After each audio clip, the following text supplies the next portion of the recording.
And as that capital is being deployed there, that means everyone else is starving. So, I personally, I always wonder why people complain about that, because I say that the data is clear and consistent. So one of the things that I think needs to be done, and why crowdfunding and that those regulations are so important, is because, like Miss Ina Jones today, I don't need to find someone who has $1 million. I can find 1 million people who have $1 to invest.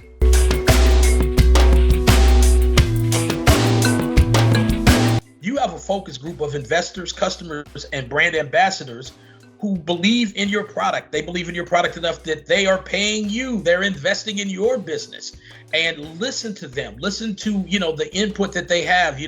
Maybe whatever your product is, maybe they like it in green as well as black and red, or whatever the colors are. Listen to people. Listen to their input. This is an opportunity to do real customer discovery.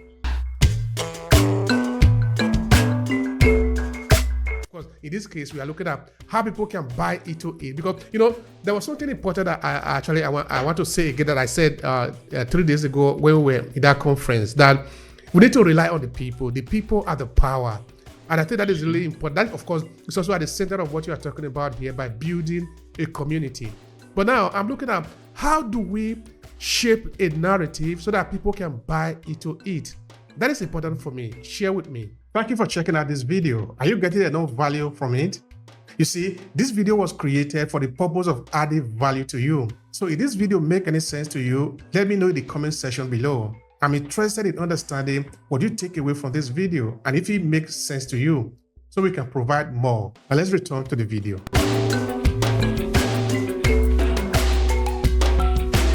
What you want to see is not so much likes, as much as you want to see people who are commenting on your posts and on your information, and people who are sharing those things, thanking people for that.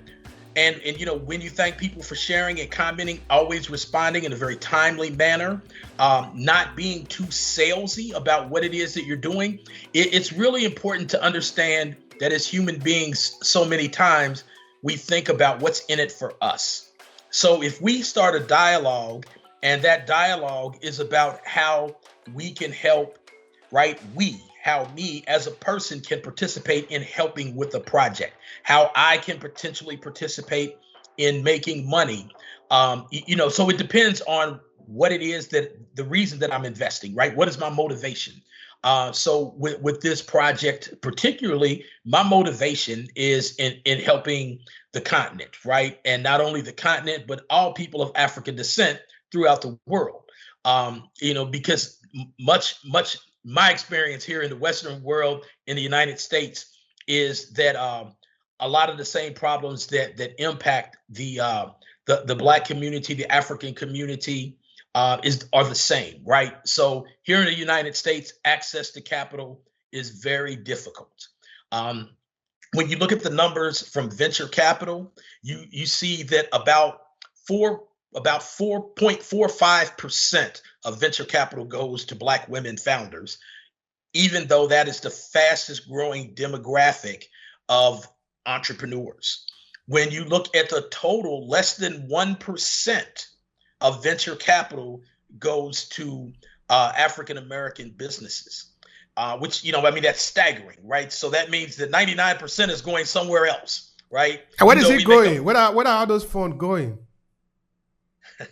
They're going to white men. 2% of venture capital goes to women and minorities, which in turn means that about 98% goes to white men, and not only white men, but it's very geographic, and it's very university driven. So people who go to those Ivy League universities, Harvard, MIT, in Boston, that Boston, New York corridor. People who live in Silicon Valley, that go to Stanford, Berkeley, that's where a lot of the capital is actually being deployed. And as that capital is being deployed there, that means everyone else is starving.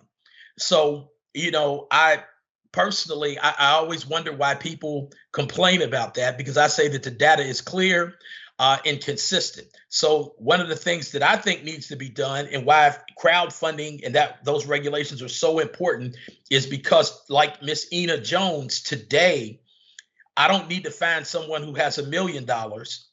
I can find 1 million people who have $1 to invest, right? And there are certainly 1 million people, right? And that to me is the power. The power is the community. And when you think about it, especially for small and medium-sized enterprises, a lot of times the people who are going to invest in your campaign are also going to be people who are your customers.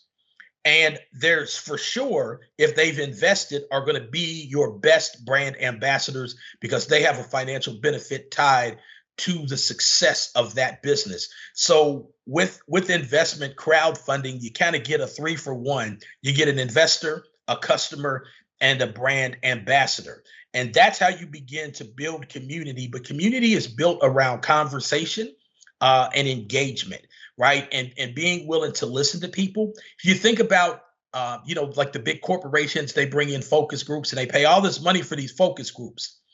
You have a focus group of investors, customers, and brand ambassadors who believe in your product. They believe in your product enough that they are paying you. They're investing in your business. And listen to them. Listen to, the input that they have.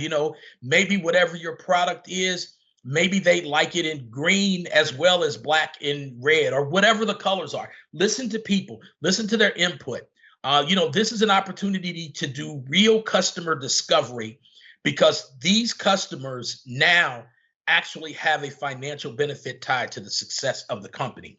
And that's why community is so important, but not only for the investment dollars, but also because, the community is going to be brand ambassadors, they're going to be customers, but they're also going to be a focus group for you and your product to make your product better and faster. But you have to be willing and open to listening and dialoguing with people. All right. And that is very important. And that seems to be at the centerpiece of what we do here, which is about storytelling. This is what we are doing today. You are talking and we are listening to you. You are sharing your story. And this is actually inspiring people. This is about inspiration. Now, I am looking at the ability to do the narrative, because you did mention of narrative before.